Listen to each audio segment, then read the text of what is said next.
a hacer un resumen de lo que hemos estado viendo estas semanas atrás. Este año atrás. Perdón, este año no. Este año, lo que va vigente este año, ¿verdad? De lo primero que estuvimos hablando es acerca del Evangelio. Comenzamos el año inspirado con esas palabras de Habacuc. Cuando decía él, con todo yo me alegraré en Jehová y me gozaré en el Dios de mi salvación. Y decíamos que estas no eran las palabras de un motivador. Estas eran las palabras de alguien que había descubierto el tesoro del Evangelio. Había descubierto a Dios mismo. El Evangelio es Dios mismo. A ver, los niños van a salir, sí. El Evangelio es eso. Saborear y atesorar la gloria de Dios en Cristo es el Evangelio. ¿Qué es el Evangelio? Ese es el Evangelio. Saborear y atesorar la gloria de Dios manifestada en Cristo. Nosotros, como los hijos de Dios, amamos las bendiciones del Evangelio. De hecho, hay muchas bendiciones del Evangelio, pero no nos quedamos allí, porque las bendiciones del Evangelio no son el fin. El fin es Cristo mismo, ganar a Cristo, decía el apóstol Pablo. Las bendiciones del Evangelio son medios. A ver, ¿por qué amamos ser justificados por fe? ¿Por qué usted ama que Dios le ha justificado por fe? ¿Por qué usted ama que Dios le ha perdonado? Es porque nos ha devuelto a nuestra relación con Él. Si no nos hubiera justificado, no podíamos acercarnos. No podíamos tener intimidad. Si no nos hubiese perdonado, solo el hecho de querernos acercar a Dios provocaba nuestra muerte. Así que es bueno que tengamos eso. Pero los medios o las bendiciones, hoy es un evangelio muy centrado en las bendiciones. No, el evangelio tiene que estar centrado en ganar a Cristo, en Dios mismo. Perdición, y hablábamos de esto por 2 semanas, es estar cegado a la gloria de Dios. Bien lo decía Pablo en Romanos 3:23, ustedes lo recuerdan. Y salvación es cuando viene Dios y abre nuestros ojos. Y ahora podemos ver a Jesús como el tesoro. Hay muchos cristianos en las iglesias que son cristianos nominales. ¿Qué quiere decir eso? Han estado sentados ahí por mucho tiempo. Pero tiene que llegar un día en que se conviertan a Cristo. Hay pastores, hay cristianos que vienen cada domingo y no están convertidos a Cristo un montón. Un montón. Hasta que no vean a Jesús como absolutamente valioso y todo su fin tenga que ver con ganar el propósito, y que el propósito de Dios sea establecido y cumplido en su vida, no ha habido conversión. Así que tiene que llegar el punto cuando nuestros ojos sean abiertos y no otra cosa más que Jesús. Así que es bueno que pensemos en esto, ¿verdad?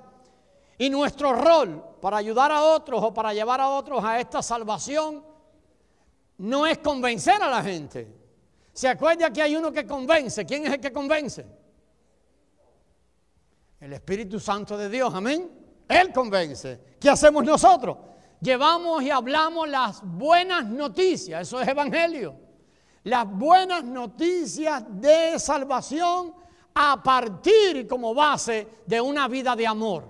Hay un gran problema cuando usted habla del amor de Cristo, cuando usted habla de Cristo, de disfrutar a Cristo como el gran tesoro de Dios, pero usted no vive esa vida.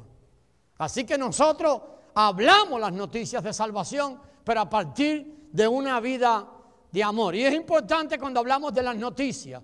Decíamos que esto es lo que nos hace diferente en el resumen de la semana pasada a una religión.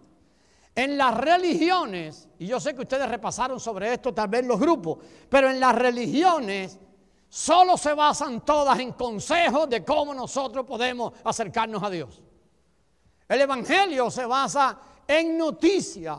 ¿Qué son las noticias? Lo que Dios ha hecho por nosotros y a nuestro favor en Cristo. Las religiones aconsejan cómo podemos conectarnos a Dios. El evangelio son noticias acerca no de lo que tú puedes hacer, sino de lo que Dios en Cristo hizo a nuestro favor.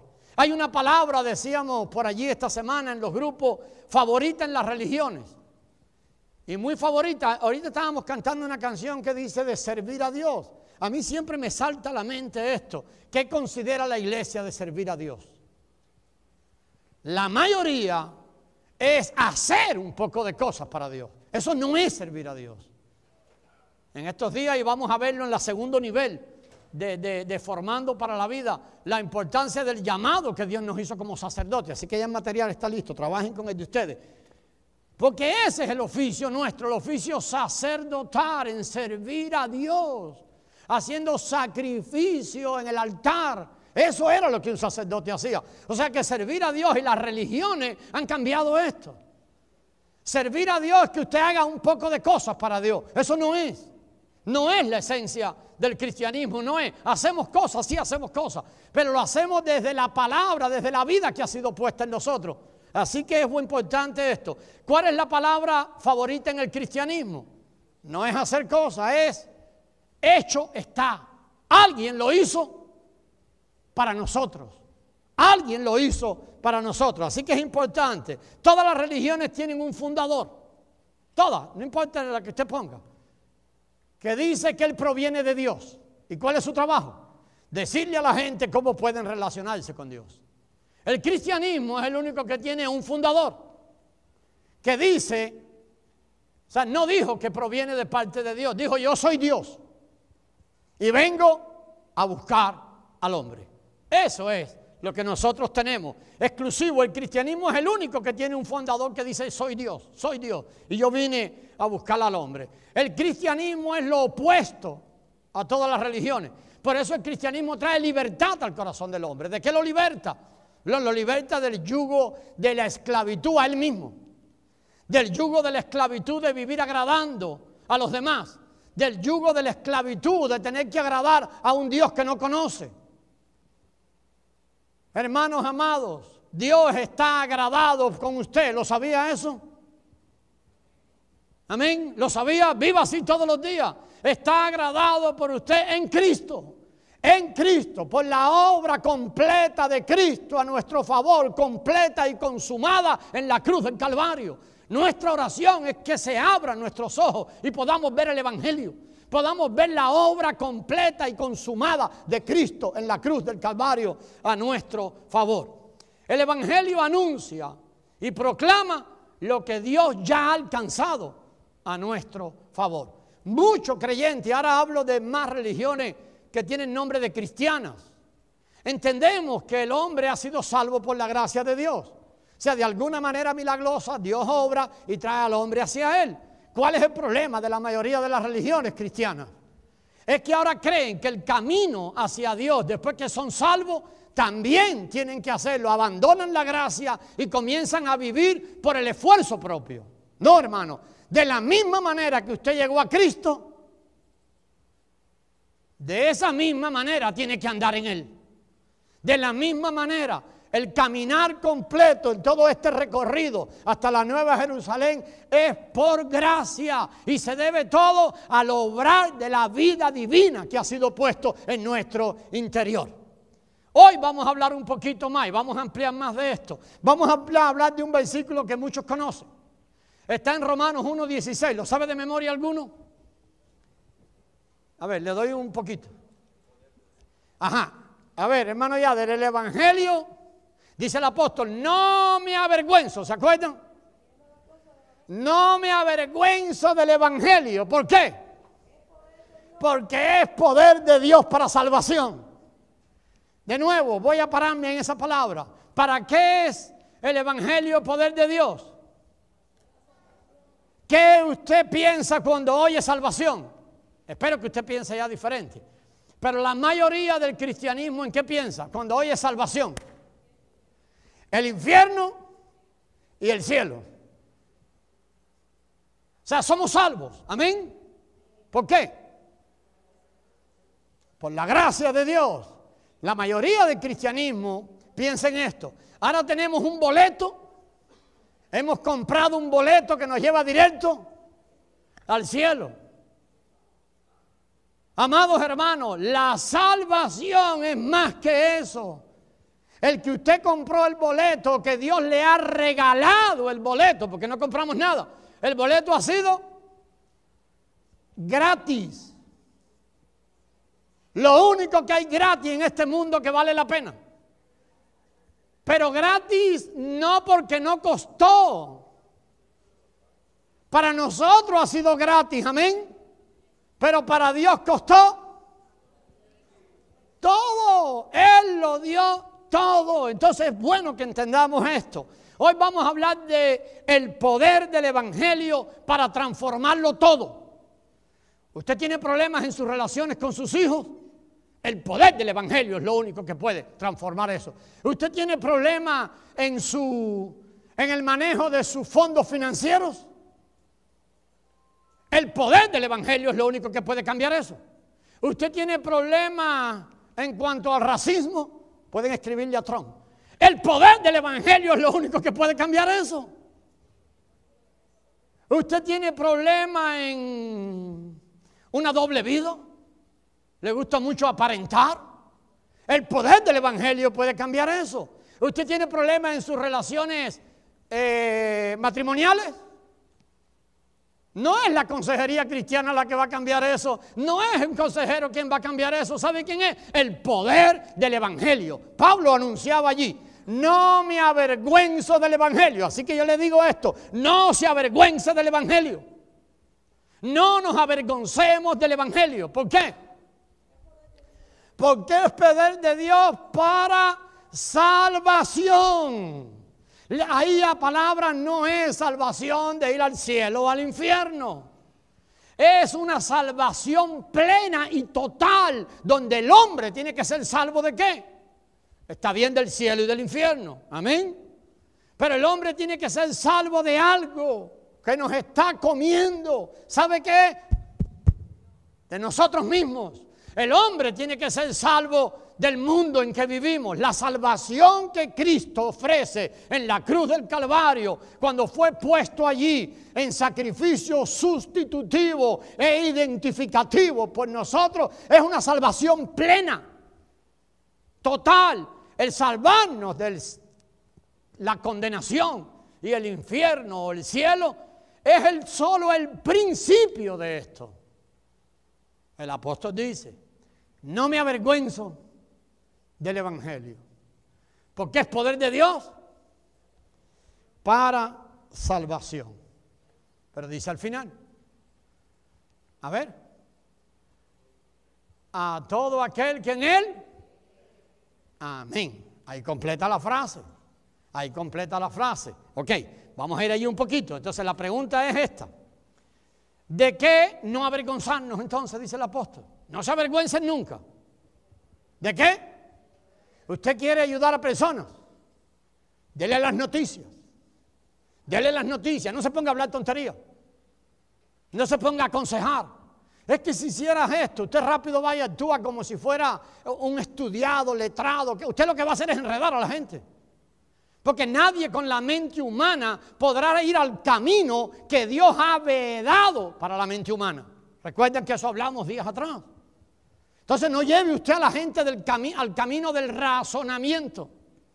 No lleve a través del camino de la consejería. Tú lo que deberías hacer para relacionarte con Dios es esto, esto y esto. No, llévelo y anúnciele el evangelio. Porque el evangelio es poder de Dios. Dentro de un ratito vamos a verlo en dos ejemplos. Para que vean el apóstol Pablo cómo usa el evangelio para tratar con situaciones que él confrontó en la iglesia difíciles. Así que lo vamos a ver. No avergonzarnos. Ahora, ¿por qué no avergonzarnos? No avergonzarnos del evangelio. ¿Por qué no? Ahí dice: porque es poder de Dios. Hay una traducción de este fragmento, de este poder de Dios, que dice: es la dinamita de Dios. Usted pone una carga de dinamita. Cuando usted da las buenas noticias de salvación, hay una carga de dinamita explosiva. ¿Por qué cuando la gente ve el evangelio es como si hubiera una explosión interior? Eso es. Si en usted no ha ocurrido, esto es para usted, hermano. Tal vez usted, pastor, pero mire, yo tengo 25 años tal vez usted lo que ha tenido solo es un nombre. Pastor, me está faltando el respeto. Si lo consideras así, te digo más seguro. Has tenido solo un nombre de creyente. Los ojos necesitan ser abiertos al Evangelio, al Evangelio, al Evangelio. Entonces, ¿por qué no avergonzarnos? Porque es la dinamita de Dios. Si Dios va a explotar algo y va a transformar algo que tiene que hacer, lo va a hacer a través de el Evangelio. Amén. Lo va a hacer a través del Evangelio. Lo va a hacer a través del Evangelio. Entonces, es bueno. ¿A quién entonces va a servir esto? A todo aquel que... Amén, amén. Es poder de Dios para salvación. De nuevo, quisiéramos llevar a su corazón esta palabra salvación. Habla de salvación plena y total, plena y total. Y no solamente, de nuevo repetimos, es huir de la condenación del infierno. Dios nos ha salvado de la pena del pecado, amén. No hay condenación, ¿estamos de acuerdo? Eso es suficiente para andar siempre cuando dice el profeta, con todo yo me alegraré en Jehová. Pero Dios también nos está salvando del poder del pecado, amén. Y Dios nos salvará un día plenamente de la presencia del pecado. Y el pecado, chirrín, chirán, no tendrá nada que ver con nosotros. Hay muchos creyentes de la Biblia, mucha gente que cree la Biblia, reuniéndose, leyendo la Biblia, siendo muy fieles, congregándose cada domingo, yendo a los grupos con mucha fidelidad. Pero ¿sabe qué pasa? Aún no cantan la diferencia entre la religión y el cristianismo. No la cantan. No cantan la diferencia entre la religión y el Evangelio. Y entonces su actuar, a ver, no es nuestro actuar, hermano. No es nuestro actuar el centro del Evangelio. Es el actuar de Cristo a nuestro favor el centro del Evangelio. No es por nuestras actividades que ganamos el favor de Dios. Deje eso claro. Oh, pastor, pero nosotros hacemos, lo vamos a ver un poquito más claro dentro de un ratito. Sí hacemos. Pero hacemos porque hemos ganado el favor de Dios. Y ahora Cristo, que es nuestra vida, opera desde nuestro interior. ¿Ven la diferencia? Siguen con la carga de tener que probarse a sí mismos. Llevan años. No se pueden liberar de la culpabilidad, de la condenación por el pasado, de la inseguridad acerca del futuro. Siguen con problemas. La carga de vivir para agradar a los demás. La carga de vivir para agradar a Dios. Si van a orar y se juntan con otros para orar. Van a orar porque si no voy tengo una carga adentro que no me deja ni dormir. Eso es religión. Y eso no agrada a Dios. ¿Por qué? Porque ese es un fruto producido por la vida natural. Y nada que sea producido de la vida natural es agradable al Señor. Entonces, bueno que podamos hacer esta diferencia y pedirle a Dios revelación en esta área. Cuando se nos revele el Evangelio, ahora sí, las cargas son quitadas. ¿Qué quiere decir eso? Son quitadas las cargas. Quitadas y absolutamente quitadas. ¿Por qué? Porque ahora vemos que las cargas que nosotros teníamos que cargar, otro las cargó por nosotros. No es que se quedaron por ahí, sino que fueron puestas sobre los hombros de otros. Aquel que dijo, si ustedes están cansados y trabajados, vengan a mí, yo les voy a dar descanso, yo las cargué por ustedes. Ese es el Evangelio. No podemos vivir igual que antes, hermanos. Si usted ha visto el Evangelio, el creyente que ha visto el Evangelio, no le va a seguir diciendo usted, hermano, es que tienes que hacer esto. Hermano, es que tiene que hacer esto. El que ha visto el Evangelio no puede seguir caminando igual que antes. ¿Amén? ¿Sí? Ok. No puede, no caminará igual que antes, porque el Evangelio es la dinamita de Dios y al que le ha caído en su interior una carga de dinamita, ¿qué es lo primero que aparecerá? Venga, ¿qué va a aparecer? A alguien que una carga de dinamita le explotó adentro. Desfigurado, débil, destrozado, quemado y totalmente dependiente de la vida que ha sido puesta en él. El día que la carga explota dentro de nosotros, no puede seguir igual. No puede seguir el mismo creyente, pastor, es que Dios sabe que yo soy así. Si por eso te puso una carga de dinamita adentro, ya acabó con lo que tú decías que era así. Amén. Muy bien. La forma en que vivimos, la forma en que pensamos y la forma en que actuamos. De nuevo, todo es cambiado por el Evangelio. Todo. La forma en que vivimos, la forma en que pensamos, eso va más adentro ahora. La forma en que sentimos. Sí, la de los proyectos. Mire, es que la mayoría trabaja con lo que se ve. La iglesia, de nuevo, y hemos hablado de esto por mucho tiempo, se ha vuelto muy externa. ¿Qué quiere decir esto? Lo que se ve, lo que se ve, lo que se ve, lo que se ve. No. El Evangelio cambia lo que se ve, pero también cambia lo que está dentro y cambia los sentimientos. El que ha visto el Evangelio, tú no tienes que pedirle que ame a nadie. ¿Qué es lo que se va a demostrar de él? Es una vida de amor ágape. El amor de Dios. No es un amor selectivo. Vamos a ver dos ejemplos bíblicos. Tengo 4 ejemplos. A ver, déjeme aclarar esto. No, pastor, usted está equivocado. Eso me dijo uno un día. No es eso lo que el Evangelio hace. Mire, lo que el Evangelio hace es esto. Oiga esto, que la mayoría piensa así. Un día hablé con un hermano y me dijo, no, yo ahora que le pregunté, empezamos a hablar de religión, no me acuerdo por qué cayó allí, que él me dijo, yo soy un católico. Le dije, sí, ¿y cómo sabes que eres un católico? Hábleme de eso. Y me dijo, que antes era cristiano. Dije, peor. Ahora, ¿qué quiere decir eso? ¿Antes eras cristiano? Sí, antes era cristiano. ¿Y ahora eres católico? Sí, bueno, entonces cuéntame cómo pasó eso. Y me dice, mire, yo era cristiano y yo iba mucho a la iglesia. ¿Ok?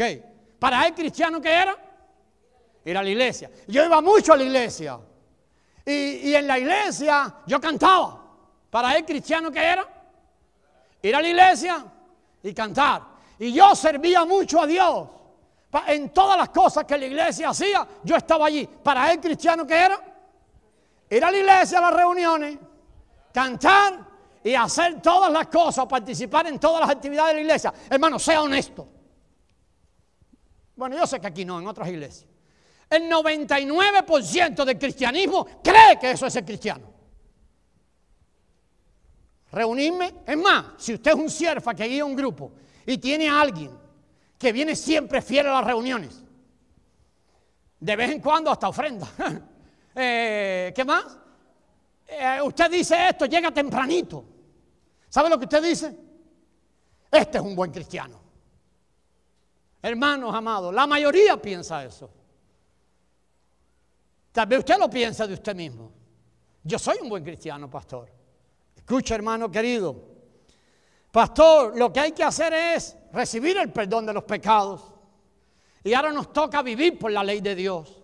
Ahora nos toca obedecer a Dios y cada día obedecer más a Dios y cada día sujetarnos más a las cosas de Dios. Cada día dejar de hacer las cosas que no le agradan a Dios y comenzar a hacer las cosas que agradan a Dios.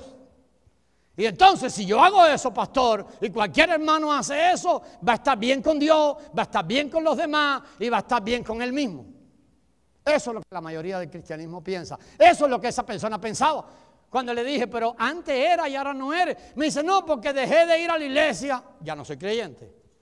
Dejé de hacer cosas por 2 años. Y ahora, pues comencé a ir a la iglesia con mi mamá, que iba antes a la iglesia católica. Entonces ya él cambió de ser un cristiano a ser un católico. O sea que él nunca supo lo que era ser un cristiano. Ni siquiera sabe lo que es ser un católico. Así que, por favor, amados hermanos, el Evangelio es diferente y único. No quiere decir que ahora usted ha sido perdonado y ahora usted se va a dedicar a hacer cosas buenas. y va a dejar de hacer aquellas cosas que son malas. ¿Y sabe quién es el Dios suyo ahora? ¿Sabe quién es? Usted. Porque ahora usted sabe que esa cosa es mala y cuando una cosa le conviene, la rebaja para que sea buena y cuando le conviene, le echa agüita para que sea mala. Ese no es el Evangelio. No, ese no es el Evangelio. Quieren decir que el Evangelio nos perdona, pero que son las leyes morales de Dios las que nos hacen vivir de manera diferente. Muchos cristianos piensan eso. Lo que hay que hacer es recibir el perdón y empezar a hacer o dejar de hacer. Y entonces mi caminar será diferente. Hermanos queridos, el Evangelio es lo que Dios ha diseñado como el poder de Él para transformarlo todo. Para transformarlo todo. Nosotros, pastor, pero usted quiere decir que no tenemos que obedecer las leyes de Dios. Perdón, yo no estoy diciendo eso. Estoy diciendo que vamos a obedecer las leyes de Dios. ¿Sabe lo que dijo Jesús de la ley de Dios? De la ley, inclusive refiriéndose a la ley del Antiguo Testamento. Dijo que la ley era buena, que era perfecta. O sea, dijo, yo no vengo a quitar la ley. Pastor, ahora yo puedo ir a matar a alguien. La ley, usted dice, no matarás, dice la ley, eso sigue vivo. Pero Jesús lo proyectó más. Y dijo, si tú hablas de alguien o piensas mal de alguien, tú lo estás matando. ¿Cuántos asesinos hay aquí? Bueno, en esta iglesia, no en otros. ¿Cuántos hay? ¿Cuántos asesinos? ¿Cuántos adúlteros? Pastor, yo no tengo otra esposa. Y cuando has mirado a la del vecino, ¿sabe lo que pensaron aquellos? No adulterará, yo estoy bien con Dios. Pero Jesús dijo, oíste que fue dicho, pero yo vengo a decir. Yo les digo ahora que si hay pensamientos en tu mente, eres adúltero también. Jesús trajo todo al interior de las personas, ¿entendemos eso? El Evangelio tiene que ver con lo que sucede dentro de nosotros. Sí cumplimos la ley de Dios, claro que la cumplimos. Es más, el creyente que ha visto el Evangelio es un apasionado de cumplir la ley de Dios. Y se goza en cumplirla. Y está feliz cuando tiene oportunidad. No es gravoso el mandamiento de Dios. Cuando Dios pide que vote una cosa, la vota feliz. ¿Sabe lo que pasa con muchos creyentes hoy? De nuevo, en esta iglesia no. ¿Sabe lo que pasa? Los mandamientos son tan gravosos. ¿Se acuerda? El apóstol chocó con esto, hermano, en la iglesia. Y dijo el apóstol, yo no me acuerdo si fue el apóstol Pablo o el apóstol Santiago. Dijo, los mandamientos de Dios no son gravosos. O sea, que el creyente verdadero, ¿qué es lo que hace entonces? ¿Anhela cumplir la ley de Dios? Claro que anhela. Todo lo que Dios diga, todo lo que Dios le revele, está listo, gozoso para cumplirlo. Nunca es una carga. Hoy lo que tienes en la iglesia, lo que tenemos en la iglesia, un montón de gente que es una carga cumplir con lo que Dios le ha dicho. Por eso los que no se convierten a Cristo, que están cerca de ellos, dicen, pero si este vecino mío vive todo el tiempo cumpliendo, pero quejándose de lo que... No, eso no es de creyentes, hermano. Los creyentes cumplen la ley de Dios gozosos. Están felices de cumplir la ley de Dios. Entonces, no es verdad que solamente la ley de Dios cambia al hombre. ¿Sabe qué pasa? En el mundo natural se usa mucho esto. Todos los planes estos de reeducación, de todo esto, ¿en qué se basan? Aún los planes cristianos, ¿en qué se basan? Hacer cumplir al hombre esto y eso va a ser. Por eso hay muchos creyentes en la iglesia que dicen, bueno, yo fui a los 12 pasos de Alcohólicos Anónimos y abandoné mi alcoholismo. Muchachos, tú sigues siendo alcohólico en el corazón.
Fueron muchos por Europa, bastante. Gracias, siervo. Por eso, por ahí cerca de Francia, había una gran comunidad. Por eso es que a los franceses, ¿cómo se les dice hoy? Claro, pero no son franceses, son porque aquellos galos vinieron ahí. Y los que se fueron a Galicia son parientes también, Entonces, y esos parientes se fueron para Cuba y para todos los lados por ahí. Entonces, hermanos queridos, Pablo allí en Gálatas 2:1, a ver, ¿ya lo tiene? Introduce el tema. Pablo está ahí introduciendo el tema. ¿Cuál es el tema que Pablo nos va a ayudar en el capítulo 2 de la carta a los Gálatas? 2:1, ¿ya lo tiene allí? ¿Lo leyó? ¿Lo leyó? Pablo está introduciendo el tema. ¿Cuál es el tema? Todo lo que va a decir se basa en ese versículo. De Gálatas 2:1. 2:1. A ver, allí está, ¿ya lo vio? 14 años, ¿qué más? ¿Qué más? ¿Qué más? Sí.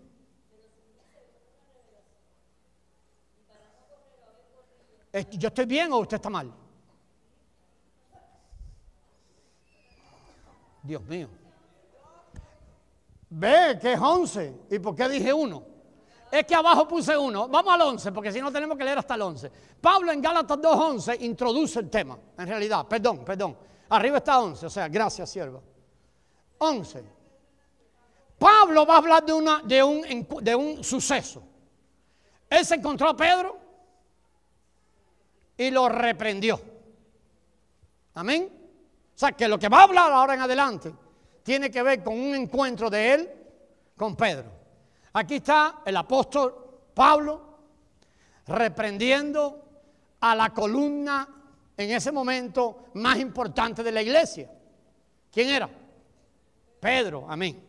Y dice que lo reprendió, ¿por qué? Ahí en el 1, en el 11, ¿qué dice? Porque lo que él vio era de condenar. Yo quiero decirle esto. Ahí está Pablo por allí, Pablito. Y si yo tengo que reprender a Pablito, ¿qué es lo que Pablito va a querer? Si yo tengo que reprender a Cristian, ¿qué es lo que Cristian va a querer? Si yo tengo que reprender a Augusto, ¿qué Augusto va a querer? Si yo tengo que reprenderlo a usted, ¿qué usted quiere? Todo el mundo quiere lo mismo, ¿sabe qué? Oh, pastor, me llama en privado y me dice, y con mucha palabra amorosa. Vean a Pablo ahí. Sigan leyendo. Y llamé a Pedro, porque lo que Pedro estaba haciendo era digno de condenar. ¿Y qué más? Siga buscando cómo lo hizo. Lo llamé aparte, me reuní con él allá en el monte donde nadie podía oírnos. ¿Ya lo leyó?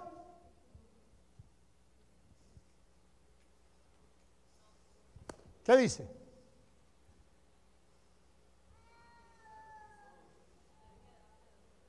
Y le dije, ¿dónde? Cara a cara. ¿Y qué más? Delante de todos. Ahora, si usted fuera Pedro, ¿qué hubiera hecho? Este Pablo no tiene amor. ¿Ve que el cristianismo es demasiado humano hoy? Demasiado humano. No podemos tocar a un hermano, no podemos reprender. Oh, pastor, porque todos los criterios que usamos son humanos. Le voy a dar otro ejemplo. Pedro escribe el Evangelio de Marcos. A ver, ¿cuál es el segundo evangelio que hay en la Biblia? ¿El primero cuál es? Mateo. Después, Marcos. Muy bien, el orden cronológico que usted lo tiene. ¿Quién escribe el Evangelio según San Marcos? ¿Quién lo escribe? Marcos, Juan Marcos. ¿Sabe quién lo dicta? La mayoría de los teólogos creen que no es Marcos de su propia inspiración, sino que está detrás Pedro. Pedro, por allí por el capítulo 8, 9, no quiero equivocarme, pero yo creo que está en el 8. Pedro relata un evento tremendo. Vean a Pedro que está escribiendo, bueno, escribe Juan Marcos, pero Pedro le está dictando, véalo así. Tal vez usted encuentra otra cosa, no se pelee conmigo por eso. Que fue Juan Marcos que le escribió, no hay problema, ni yo soy diabólico, ni usted tampoco. Solamente es un error de información. Ok, Pero suponga que es Pedro que lo está escribiendo. Personalmente creo que fue así. Pedro dicta a Juan Marcos. Ok.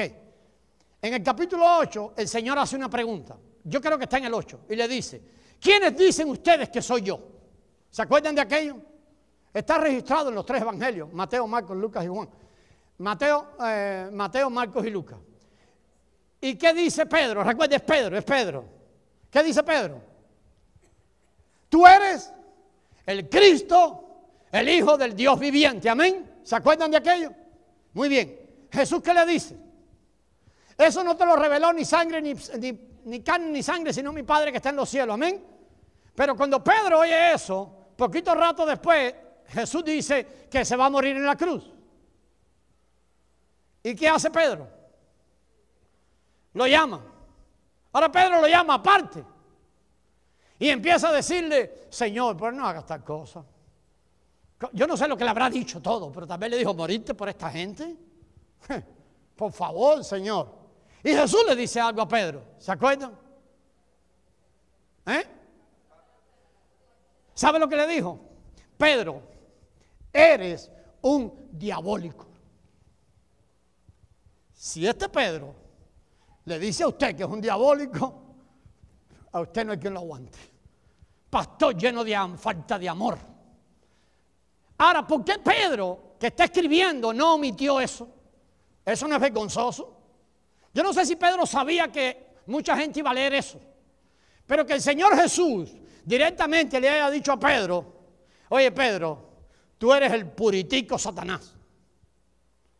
¿Eso no sería vergonzosísimo? Pero Pedro no lo omitió, se lo dictó a Juan Marcos. Lo que estamos hablando es que el Evangelio es tan poderoso que cambia cualquier dimensión que a usted se le ocurra.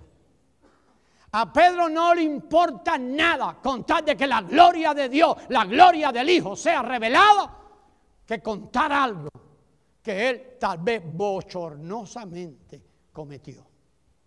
Pedro sabe ahora que ha visto el Evangelio, que su pasado es solo una historia. Porque el poderoso Cristo Jesús sanó aquel pasado. Y él puede contarlo con libertad. Y puede ser alguien abierto, sin vergüenza. Pedro no era así. Pedro era un orgulloso. ¿Se acuerdan cuando fue a casa de Cornelio? Y les dijo, ustedes saben lo difícil que es para un varón de Dios, judío, estar aquí. Pero bueno, estoy aquí con ustedes, pero ustedes son un poco repugnantes para mí. Eso fue lo que dijo en Hechos 10. Pero Pedro aquí después cuenta la historia. El Evangelio es poder de Dios para cambiar todo. Ese es un ejemplo magnífico. Ahora Pedro está allá con Pablo. Pablo dice, lo reprendí delante de todos porque lo que hizo... hermano, ahora déjenme decirle esto. Yo no estoy aconsejando que usted salga por ahí reprendiendo a todo el mundo y formando un chanchullo con uno con él. Yo no estoy diciendo eso, por amor de Dios. Yo no estoy diciendo eso, no estoy diciendo eso. Estoy diciendo que la base de esto siempre es el amor. Y estoy diciendo, sí, que usted reprenda al hermano y se deje guiar por el Espíritu Santo cuando usted tenga la motivación correcta para hacerlo. ¿Ok? Entonces, hermano, y que respete a su hermano. Amén. Entonces, hermanos, pero Pablo lo reprende. Ok, vamos a seguir. Pablo lo reprendió. Voy a seguir aquí porque si no se me ve el orden. Ahora, el versículo 12 y 13 nos dicen por qué. Ya lo leyeron ahí, ¿verdad? ¿Qué estaba haciendo Pedro? Ya lo leyó en el versículo 2. No me lo lea, solo dígamelo. Pedro, antes que vinieran, Santiago, desde Jerusalén, envió una comitiva para ver lo que estaba pasando allí en la iglesia. Antes que esa comitiva viniera, Pedro departía con los cristianos aquellos que eran delante de los judíos, de dos grupos. Los judíos, todo el que no era judío, gentil. Aquellos se habían convertido a Cristo. ¿Ahora qué eran? Ahora son de Cristo, amén. Ahora es el cuerpo de Cristo. Pedro comparte con ellos. Pero cuando vienen aquellos desde allá, en la inspección o venían a ver lo que estaba pasando, aquellos eran de qué? Venían de Jerusalén. Eran creyentes que venían de ¿dónde? del judaísmo. ¿Ok? Cuando llegan allí, ¿qué hace Pedro?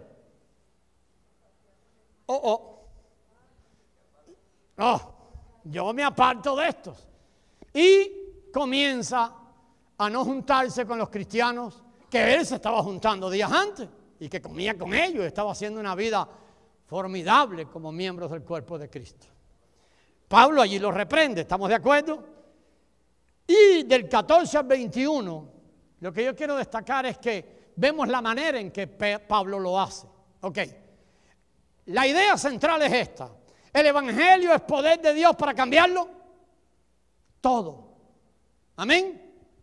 ¿Qué nos muestra Pedro que estaba pasando en él? ¿Podemos clasificar a Pedro como un hipócrita? Pablo lo dice por allí, ¿verdad? Pedro tiene un comportamiento hipócrita. Pedro tiene un comportamiento doble vida. Lo que le gusta es la apariencia. Pedro delante de esta gente, pues detrás. Pedro es racista. Tal vez, ¿no? Entonces, ¿qué hace Pablo para enfrentar ese comportamiento? Pablo no recurre a la ley. Hermano, podía Pablo, déjeme ver esto. Pedro no está actuando según el evangelio. Mire el versículo 14, para que vea que Pablo deja claro algo. El versículo 14 que dice: no está actuando Pedro, no está viviendo Pedro según la verdad del evangelio. Pablo entiende que el problema de Pedro, ¿cuál es? Que se ha apartado de la verdad del evangelio. Amén. ¿Qué necesita Pedro? Venir a la verdad del evangelio, experimentar la verdad del evangelio, que sus ojos sean abiertos a la verdad del evangelio. Por eso Pablo no usa cosas de la ley. Pablo podía haber usado cosas de la ley, podía haber ido a la ley moral de Dios del antiguo pacto, podía haber ido. Hay mucho que decir en el antiguo pacto de la ley moral de Dios y del comportamiento de Pedro. Pero Pablo no lo hace. Pablo dice: lo que se necesita aquí, ¿qué es? Poder de Dios que transforma todo. Y comienza a hablarle del poder de Dios. Y comienza a hablarle de la justificación por fe. Oye, Pedro, tú y los creyentes de Galacia, gentiles que vienen del gentilismo, gentiles, han sido justificados de la misma manera. Tú y aquellos creyentes han sido perdonados de la misma manera. Tú y aquellos han sido escogidos por el mismo Dios. Pedro, date cuenta que delante de Dios no hay ni judíos, ni gentiles, ni cubanos, ni guatemaltecos, nada de eso. Y hondureños tampoco. Delante de Dios solo hay Cristo. Eso es lo que Pablo hace. Pablo no le da Pedro, estas cosas no se deben hacer, estas cosas. No entra en razonamientos a nivel de la vida natural. ¿Él qué hace? El evangelio. Y usted lo lee, puede estudiarlo con calma. Él lo confronta, la religiosidad, la cobardía, todo eso estaba cometiendo Pedro. Era un cobarde, era un religioso, era un hipócrita, estaba actuando como un hipócrita, estaba actuando como un racista. Pero él no lo confronta, hermano, con la ley moral de Dios. Él le habla del evangelio, él usa el evangelio. Les decía que les recuerda que delante de Dios, judíos como gentiles, igual. Lo que le está llevando a reflexionar es esto: cómo alguien que la bondad de Dios le ha traído al arrepentimiento puede vivir de esa manera. Amén. No le está diciendo esto es malo, no le está diciendo esto es bueno, tú tienes que vivir haciendo lo bueno. Lo está llevando por el evangelio a confrontarlo y decir cómo alguien que ha recibido la bondad y la gracia de Dios puede vivir de esa manera. ¿Están viendo? Ese es un ejemplo que quería poner. El evangelio cambia todo, hermano. El evangelio es la base, la base en el evangelio, la base es la gracia. La gracia que nos da el poder para humillarnos. Solo el evangelio puede transformar al hombre desde adentro para afuera. La ley cambia. Oh, hay muchos hombres que lo hemos visto, 10 años en un plan y cambiaron y todo, pero el corazón de ellos sigue siendo siempre. En cualquier momento el perro vuelve para el vómito. O el chancho, no me acuerdo cuál era. Pero bueno, el puerco, ¿no? Ok. Bueno, entonces el punto es este, hermano. Vamos a ver otro ejemplo. Este es fabuloso. Segunda de Corintios 8 y 9. ¿Sabe? Le voy a decir una de las partes favoritas de los pastores. Segunda de Corintios capítulo 8 y 9. Bueno, en otras iglesias. Fabuloso. Cuando las ofrendas están bajas, echan mano de estos dos capítulos. Y ponen el dedito ahí y dicen así a la gente, miren, ustedes ven que tenemos que dar nuestro dinero, así que por favor que suban las ofrendas. Pero no es lo que Pablo trata aquí. Hay un problema en la iglesia de Corinto. Amén. Hay un problema en la manera en que la iglesia de Corinto está usando los recursos que Dios le ha dado. Ahora, ¿qué Pablo hace? Es muy difícil que usted lea los dos capítulos ahora, no intente leerlo, usted los va a leer de tarea. Pero Pablo vuelve a darnos otro ejemplo que el evangelio lo cambia todo. Déjeme decirle esto. Si usted tiene problemas en sus ofrendas, le voy a decir esto, usted lo que necesita es el evangelio. No es que yo le diga, oh hermano, siembra para que el Señor te dé más. Eso es una... Tú quieres estar bendecido. Tú quieres tener mucho, entonces tú tienes que dar más. No, hermano. Pablo se da cuenta que hay un problema en las congregaciones. ¿Y Pablo de qué hace uso? Del evangelio. Hay esta porción muy conocida, decía, la esencia de esta porción no es que la gente diera dinero. Si usted la lee, Pablo no le está diciendo den más. Pablo le estaba diciendo, yo quiero que piensen. A la hora de dar, a la hora de dar, a la hora de dar y de ofrendar, ustedes piensen en algo sumamente importante. Eso es lo que Pablo está diciendo. Pablo va y toca el evangelio y saca el evangelio. Él podía haber usado cosas del Antiguo Testamento, tenía para usar un montón. Ahí sí había para usar. Con sacar el diezmo de todos los diezmos y el diezmo de acá. Oiga, había un azote para Pablo usar. Pablo no toca eso. Pablo usa el evangelio. Fíjese en el versículo 9 de Romanos 8 para que vea. Perdón, de Segunda de Corintios, 8. En el versículo 9. El evangelio, él les está diciendo, consideren el evangelio al manejar sus finanzas. Usted está aquí. Yo voy a decirle esto. ¿Usted quiere ser un buen administrador de lo que Dios pone en sus manos? Considere el evangelio. ¿Usted quiere ser un buen administrador que a usted no le pese cada vez que ve esos tres hermanos con la bolsa esa aquí?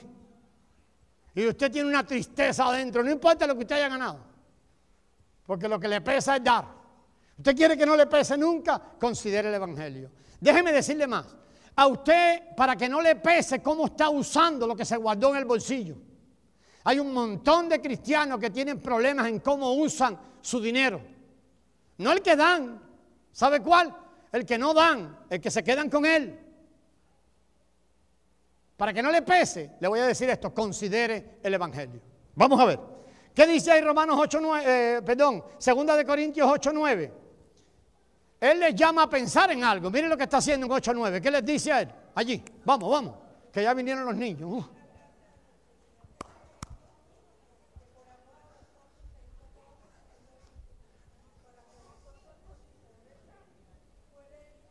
Amén. Pablo, ¿qué hace, hermano?